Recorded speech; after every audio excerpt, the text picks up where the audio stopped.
আসসালামু আলাইকুম। ফিলিস্তিন আর শুধু একটা ভৌগোলিক নাম নয়, এটা আমাদের ঈমান, আমাদের ইতিহাস এবং নবী সাল্লাল্লাহু আলাইহি ওয়াসাল্লামের ভালোবাসার প্রতীক। কিন্তু আপনি কি জানেন ফিলিস্তিন সম্পর্কে মহানবী সাল্লাল্লাহু আলাইহি ওয়াসাল্লাম কি বলেছিলেন? ফিলিস্তিন বা বাইতুল মুকাদ্দাস মুসলমানদের প্রথম কিবলা, যেখানে নবী মুহাম্মদ সাল্লাল্লাহু আলাইহি ওয়াসাল্লাম ইসরা ও মিরাজের রাতে গিয়েছিলেন। পবিত্র আল কুরআনে বলা হয়েছে, আল্লাহ তাআলা বলেন, পবিত্র সেই ভূমির দিকে যার চারপাশে আমি বরকতময় করেছি।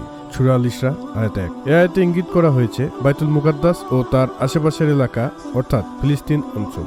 রাসূল সাল্লাল্লাহু আলাইহি ওয়াসাল্লাম ফিলিস্তিন ও বাইতুল মুকাদ্দাস সম্পর্কে হাদিসে বলেন, তোমরা যখনই নামাজ আদায় করতে চাও তখন বাইতুল মুকাদ্দাসের দিকে মনোনিবেশ করো, কারণ এটি একটি পবিত্র স্থান। মুসনাদে আহমদ হাদিস নম্বর 7108। একটি হাদিসে সাহাবী আবু হুরায়রা রাদিয়াল্লাহু তাআলা বর্ণনা করেন, যে ব্যক্তি বাইতুল মুকাদ্দাসে 1 রাকাত সালাত পড়ে সে যেন 1000 রাকাত সালাত আদায় করল। তাবারানী মুজামুল আওসাত। আজ ফিলিস্তিনের মানুষরা হত্যা, গৃহচ্যুতি ও অবরোধের শিকার। রাসূল সাল্লাল্লাহু আলাইহি ওয়াসাল্লাম এমন সময়ের ব্যাপারে ভবিষ্যৎবাণী করেছিলেন। হাদিসে এসেছে, আমার উম্মতের একদল সর্বদা সত্যের উপর অবিচল থাকবে, যারা শত্রুদের বিরুদ্ধে লড়াই করবে এবং কেউ তাদের ক্ষতি করতে পারবে না। সহিহ মুসলিম হাদিস নম্বর 1920।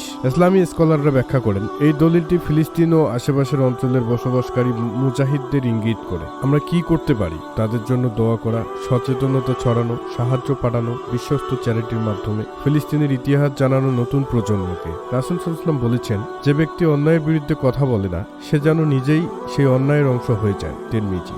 আজ আমরা যদি চুপ থাকি তাহলে কাল কিয়ামতের দিন কি জবাব দেব আল্লাহর সামনে? ফিলিস্তিন শুধু একটি স্থান নয়, এটা আমাদের ঈমানের অংশ। আসুন আমরা ফিলিস্তিনের ভাই বোনদের পাশে দাঁড়াই, দোয়ায় সচেতনতা এবং সাহসিকতা ছড়াই। ভিডিওটি ভালো লাগলে লাইক দিন, শেয়ার করুন, যেন সবাই জানতে পারে ফিলিস্তিনের গুরুত্ব। ধন্যবাদ, ভালো থাকবেন। আসসালামু আলাইকুম।